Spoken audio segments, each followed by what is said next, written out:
Okay, so Monster Roulette is a pretty big project for you. What prompted Monster Roulette? What gave you the inspiration?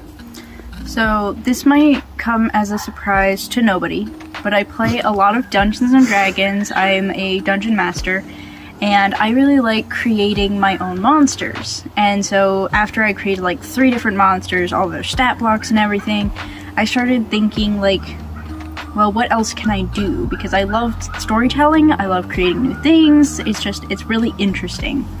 And then I started getting into Pokemon, and I'm not going to go into like the whole Pokemon inspiration side of things, but I started thinking about like, if I was going to create something, I need to think about what does it eat? What does it do? Why does it exist, basically? And evolutionarily speaking, how would it survive? All of those details I always ask myself when I'd create a new monster for Dungeons and Dragons, so I thought, what if I applied that same logic to this series? I love creating new monsters, I love telling stories, and each one that I created started becoming its whole new story, and that was really exciting to me. So basically it's just embracing my love for Dungeons and Dragons and taking some inspiration from Pokemon. You have been reviewing a lot of your old artwork lately, and so is this something that you've been doing, this type of work is something you've been doing for a while, it seems like, right? Creating characters and backstories and... Yeah, so from a very young age, I was surrounded by, like, in my video I called them, like, I think I said, like, a fruity group of friends, or maybe I said that somewhere else. But, like, all of my friends were the artistic type. But I loved creating characters, and that kind of eventually turned into part of the whole thing of like telling stories, because what is a character but their story? So yeah, as a kid I actually used to watch a lot of a creator named Lavender Town, and this creator would create characters inspired by like drinks and candies and poisonous things. I think that kind of blossomed my love for the macabre.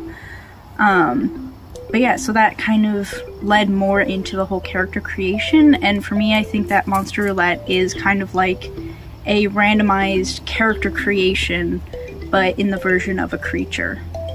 What gave you the idea for the different evolutionary states? So that was kind of inspired by Pokemon. So Pokemon, you usually have like 2 or 3 stages to an evolution, but so many of the 2-stage evolutions, I feel like they could really benefit from a 3rd stage. Like, perfect example is Clefairy and evolves into Clefable, but it was only later that they decided to give Clefairy a baby stage, which was Cleffa. So I've always loved the 3 stages. I like how it's like, you start with a baby, you get to the middle state, the awkward middle stage, take Drizzile for example, and then you get to the fully fledged adult. That kind of growth pattern, I think, is very well fleshed out. And everybody starts from somewhere. So each monster that I have, I decided that I wanted it to have a very clear line of growth or evolution. It starts as a baby, forms into its realized stage, and then its ascended stage. At least that's what I call them. Cool. Okay, now that we've magically added a little sausage here, would... Well, he's a dachshund, right? Yeah. So, has he possibly inspired any monsters in Monster Roulette? Not yet, but I have strongly considered creating a monster inspired by this little guy. And we have had a lot of pets in our house from like very young age to leading up to now. And just all of those pets have always had such a huge impact in our lives, so I've thought of doing a whole sub-series of Monster Roulette of drawing our both previous and present pets as monsters. Have you revealed in the videos what your elements, what your types are? Yes, I have. So I have 15 different types, on basically a type wheel. And I went over this in a Q&A episode that I did where I was answering some like commonly asked questions at the time. So, gosh, let's see how many I can remember.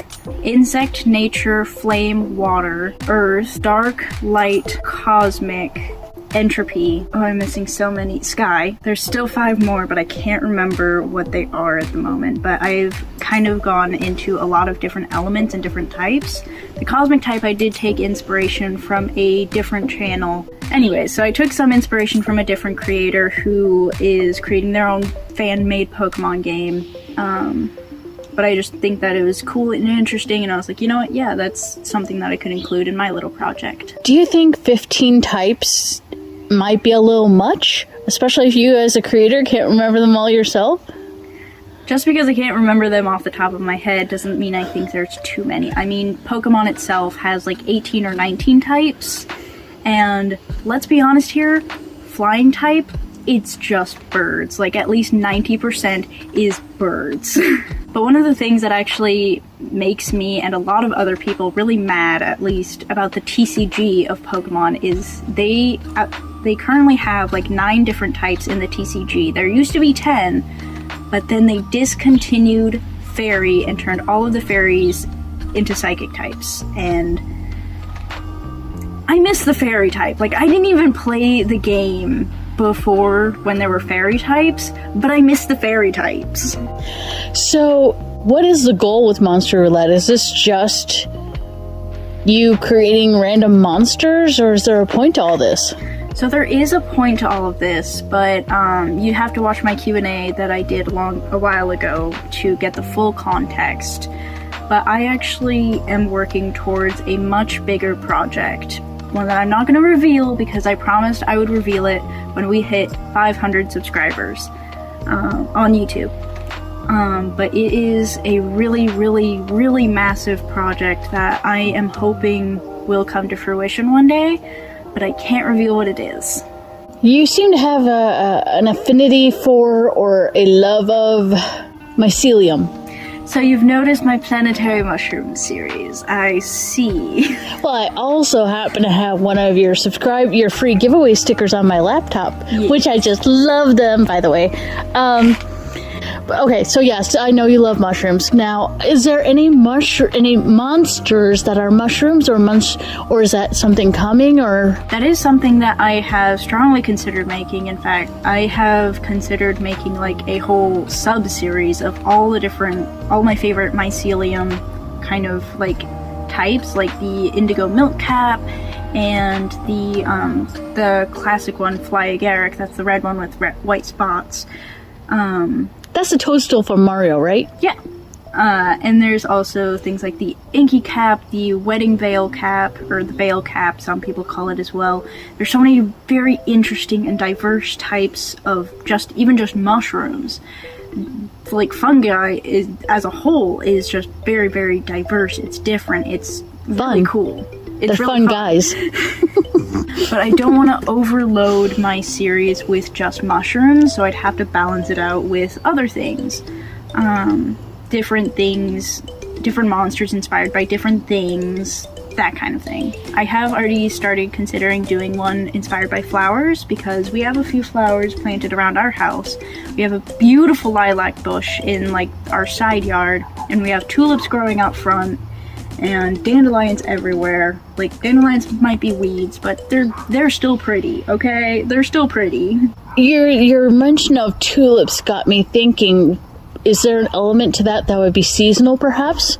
Because tulips are a spring flower, and then they go dormant, and so would that be... Are we getting too far into the details there? Okay, so... It's never too far into the details for me. One of the things that I absolutely love about these monsters is the details. Like, the small things that you wouldn't normally think about, certain relations between different monsters, different things that are just like, oh, that makes sense. Those kinds of moments are what I want to evoke in my audience when they're watching Monster Roulette. Especially with most recent example in episode 7. Because the monster is inspired by like rain and the weather cycle, it starts as evaporation, it goes into condensation, and then it is all downpour. That little detail, I feel like, just makes it that much richer. And I actually had to do a little bit of research about how clouds work. Like, strong winds can actually break clouds apart. So if this little cloud is sentient, then kind of being pulled apart would kind of end the monster, to put it lightly. So it was those small details that I decided to include in the story of this monster to help it feel a little more alive. So returning to the tulip question, there would definitely be details about it that lend itself to the actual flower or whatever I am inspiring the monster off of. I love how when you just described the storm monster that you just did, you went all science-y and like all evaporation, condensation. Okay, cue Bill Nye the Science Guy. Is there any other elements that you are going to be like, are we going to see some rainbows? Are we going to, how we have refraction of light water droplets and we have rainbows? And so I do have the light typing in my wheel, and that might lend itself to rainbows at some point. But I do, for the ones that are inspired by real things, I do like to go into the science at least a little bit. Like if I were... Entropy monsters. Exactly. Okay. Entropy, so one of the things is entropy has basically two different definitions. One lends itself more to the thermal science, and the other is more like kind of general in describing chaos and unpredictability. So in that respect, I decided to inspire it off of both definitions, thermal going into the changing of heat and thermal energy, and the kind of more abstract definition of unpredictable behavior and kind of just acting out in a way that wouldn't be expected. Back to the opossums. The opossum-inspired monster, anyway. In my research, I learned that opossums can play dead, not always voluntarily, but when they do play dead, they can emit a scent that gives off the, almost exact smell of a rotting animal or something dead, which helps ward off predators. So I included that in the actual design of the monster as an aura of the dead that would make people feel unsettled, but it's not an actual smell, it's more of a feeling. That calls to mind another very interesting animal that I, right now, have a suggestion for you for another monster. A Tasmanian devil. Tasmanian devil would be really cool, and I could go into so many different animals that just live on Australia for different monsters.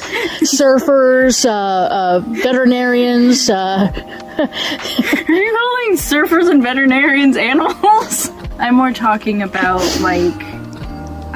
spiders, scorpions, snakes, millions of snakes, like octopus, giant squid, all of those different things, different fascinating animals. Koalas, sloths. I mean, if we're going to cover all the genres, because you covered I'm mostly focusing on things that can be terrifying.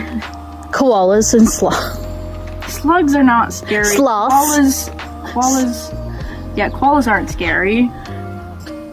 You've never seen a pissed off koala. Probably not. Sloths, they can be kind of scary a little. Yeah. They also have living ecosystems on their bodies. That's just an interesting fun fact for y'all. Kookaburra birds. Yeah. There's a flying type for you. I don't have flying. We haven't mentioned this at all. What's your favorite Pokemon? My favorite Pokemon is number 302, Sableye. Sableye is my favorite little gem-eating, soul-stealing little guy. It's a really niche Pokemon, but it is definitely my favorite. Is there any any monsters that are Sable adjacent, inspired by Sable? Are you going to go in that direction? Are there other Pokemon that you enjoy that would inspire you to draw monsters and give them backstories and information that are coming from Pokemon? So I definitely don't want to lean too towards Pokemon, because I think everybody who's ever known anything about Pokemon knows how vicious they can be. about their intellectual property. And that aside, I don't like a lot of their designs. But there are some Pokemon I would inspire monsters off of. Like Sableye. Maybe I do create a monster that just eats rocks. That's Sableye inspired to me. Speaking of gemstones and rocks and such, you seem kind of interested in science and such. Do you have a favorite rock? I do. My favorite rock is amethyst. Amethyst is most 7 on the hardness scale, and it's a sturdy stone, and it is a variant of basically purple quartz. It's a gorgeous stone, and I really like it. So, going back to your sticker that you drew for your giveaway, that remind me now, I don't have it in front of me, that is a mushroom, and there's crystals. So those crystals in your drawing, I think they're purple. Yeah. So the crystals around the bottom of the mushroom, those are inspired by amethyst and the kind of crystalline structure you see in quartz. And the mushroom is a very iconic fly agaric. But yeah, so it's the mushroom, and my little character is sitting on the mushroom and eating ramen. I really like ramen. And there's also 2 planets in the background. Saturn and Jupiter are 2 of my favorite planets. Is there any other details in your sticker you want to call attention to or describe? Did you do a video when you... I did a video about it. So on my channel there is my 100 sub giveaway announcement video where I went over both images that I drew. Number 1, the main image, and the secondary image. That is my character sitting with the monster from episode 6, which is my favorite monster. So you're obviously very deep in Monster Roulette, and we've been seeing all your cool Pokélages. What's next for you? You seem like you have a lot going on. You're posting frequently, you're posting regularly. What all are you up to, and what's coming up soon? So I have a lot of different projects that I have going on constantly. So obviously the Pokélages, that's one thing, and I am working on a project that kind of combines Pokemon and the Pokélages with my Monster Roulette series. So that's my most recent project that's coming up. I have 2 other giant projects that are I'm saving for later to reveal. Okay, so a lot that you can't reveal. A lot that I can't reveal just because I want to save some things as surprises. A lot of it has to do with like giveaways or just projects that I want to keep surprises until we hit certain milestones, 200 subscribers. But certain things that I just don't want to reveal just yet because I hate spoiling surprises. Okay, well, you just hinted at a little bit of a surprise right there. So, obviously you have some benchmarks in mind. Do you want to give us a clue on what those benchmarks are so we know what goals to hit? So for 200 subscribers, I'm going to reveal the project that I've kind of alluded to in a few of my videos already. At 500 subscribers, that is when I will reveal what Monster Roulette is entirely for and why I have been throwing myself in it so much. So we've got a 200, we've got a 500. Beyond 500 is 1,000, but that's kind of a faraway goal at this point. 500 subscribers is what I'm really pushing for because 500 is when I can start doing like members only content. I can open my channel for memberships and all of that. So I think it would be really fun to create this little like club of people who are members only and being able to give back to my community in that way. Okay, so alright, you're already thinking of the future of your channel. Have you, I don't mean to be like all, ooh, teaser, but... Teaser, pumpkin eater. Okay, so you've been thinking then about how you want what direction you want to take your channel in. Do you want to give us some hints about what kind of members only content you might be looking at in the future? You know, give some incentive for people to, like, subscribe, comment, help you grow your channel, all those usual things we always ask you to do. Mm-hmm. So members only content would include some small stuff. At first, at least. Like being able to see videos before they come out, being able to participate in special live streams, like maybe I do a live stream where I am working on a special Monster Roulette episode that is inspired directly off of what my viewers are telling me to draw and to add. Like, if the viewer says, make it purple, I make it purple. That kind of thing. Yeah, I have a lot of ideas, I have a lot of stuff that I want to share, and I love to get more suggestions from my community. If you can't tell, I'm very community oriented, and I love building my community, I love hearing back from my community. It's one of my favorite things that I have experienced so far being a YouTuber. I happen to know that you have a special place in your heart for the month of June. Have you any thoughts on what you're going to... You often do a special release, and is that going to be something you're going to add to your channel and to... Are you going to feature that on your channel? Let's put it that way. So I will be doing a very special video for at the start of June. And I did check, it does line up perfectly with my Monday video release. I like to post on Mondays. So that's just June 1st is going to be a very special video because the month of June, it really does have a very special place in my heart. So that will be featured on the channel for everyone to see, and that will be a very special drop that I am already working on, like a while in advance, I'd say. Because normally I wait until the very last minute. But I've already got some sketches done. I am already working out how things are going to be oriented. I don't want to reveal too much in case I fail, and I don't want to get your guys' hopes up. But it is my favorite design that I've done yet for June. Very cool. All right, one last quick question. You have a lot on your plate. I know you get asked this a lot. Do you have room on your plate for custom orders? I do still have room on my plate for custom orders. Now, especially for Pocollages, when I get a custom order, that basically just takes up a slot in which I would normally be using for other Pokemon collages. I always prioritize custom orders over just regular production, because custom orders, you get priority. You are paying me for priority. So I'm always really big on that. If you just have like a random Pokemon you'd like to see, leave a comment and I'll get to it when I can. It's the custom part that kind of pushes for, I want to see this, I want to have it. Custom order. What if you want something that's not a Pocollage? What if you have this image in your head? I know you've had requests to do tattoos. Not that you're a tattoo artist, but doing the art that could be made into a tattoo. I've had a lot of requests to do tattoos. I've never gotten commissioned for one, but I do take commissions, and the full information about that is on my website in a like commissions tab. Basically, I have two different forms of commission. I have general custom art and like a more personalized rate. General custom art, it's $10 an hour.